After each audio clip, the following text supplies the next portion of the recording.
stop enjoying working, I won't work as much. Like just being really, like not being, I'm not being simplistic to be, annoying.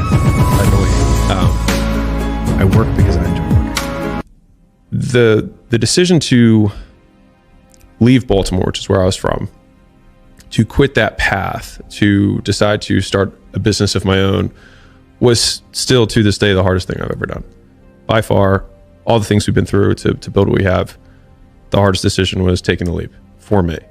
And it was because like I knew that my dad so much wanted me to do what I was doing, because he was so happy that I was doing everything he wanted me to do at that point.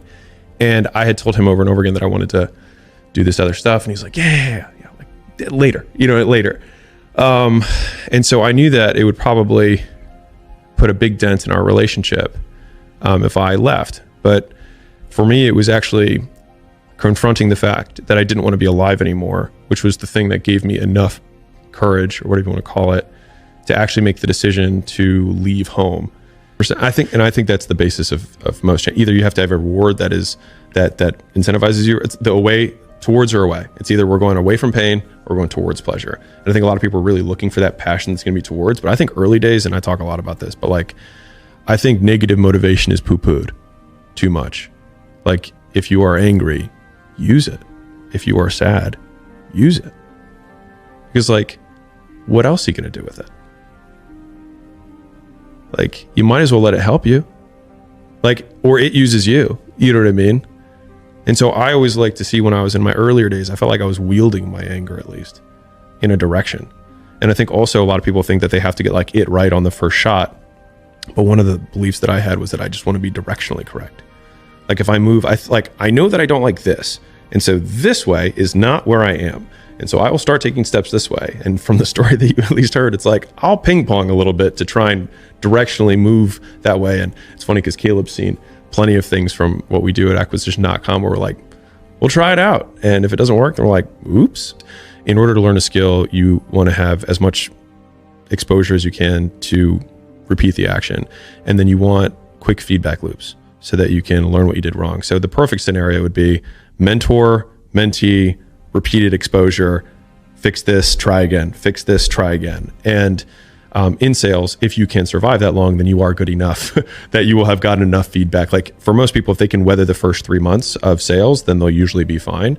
And so for the people who are coming up, I always tell them like, go shadow the best guy and do twice the volume he's doing, because you're not as good as him. So like do twice the volume that they're doing, work all of the hours, and you will get better faster because you have to suck for X period of time. And so if you can condense how long that takes you in terms of calendar days, not hours, you can get there faster. But I think that it's important because one, you have to learn how to get rejected and still keep going. And I think that's a very valuable skill.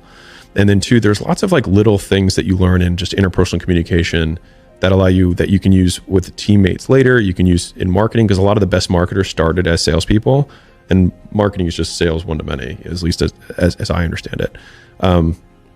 And so having that kind of repetition just develops a deep understanding of human psychology, I think. And I think it's important for, if you want to get people to give you money for the thing that you have, having that as a base skill comes in handy. It's funny because a lot of us want traits, right? We want to be patient. We want to be humble. We want to be, long suffering, whatever words you want to use. But in order to, if I would say, hey, how would you if you had to create a human, what would you put them through to make them tough? It probably wouldn't be a really chill life. Yeah. What would you put them through to make them patient? Well, you probably wouldn't give them things immediately. And so it's like, we want these traits, but each of the traits has a price tag attached to it. And it's just like, do you want to pay the price tag to get the thing? And so I think if people reframed the period of life that they're going through as the price that they're paying out of their wallet, but the wallet is their time, is the seconds of life that they're trading for it, then I think more people would be willing to make the trade. Because at least when I look at myself, like when I'm 80 something years old and I'm looking back on my life, I want to have these traits. But in order to have those traits, I know I have to go through these things. And I think for me, that's given me a lot of comfort in hard times. And so like, I don't think you either have to really believe that this thing's going to happen, or you have to know that your life sucks. And I knew that my life sucked. And so I knew that if I did something else, it would have a higher likelihood of changing my life than not doing something. And at least that's how I would say that I probably saw it in the beginning. It's like, I didn't know if it was going to work, but I knew that I wasn't going to stop. I think it was But I mean, fear and anger hand in hand were my big motivators in the beginning. And I mean, maybe that's from self-doubt. But I would say that I was very certain, and I can feel this, and I remember this. I was always certain that I wasn't going to stop. Like that, I didn't know whether I would succeed. I thought it was probable, but I did know I wasn't going to stop. And so for me, that was like enough to get me going or keep me going. It was like, what are the controllables? Me. Okay. Well, if I do this, so like I'm big on making like unreasonable that it doesn't work out statements. Just like, if I do sales and I do more volume than everyone else on this team, and I've shadowed the guy who's the best, and I do that for 5 years, it's unreasonable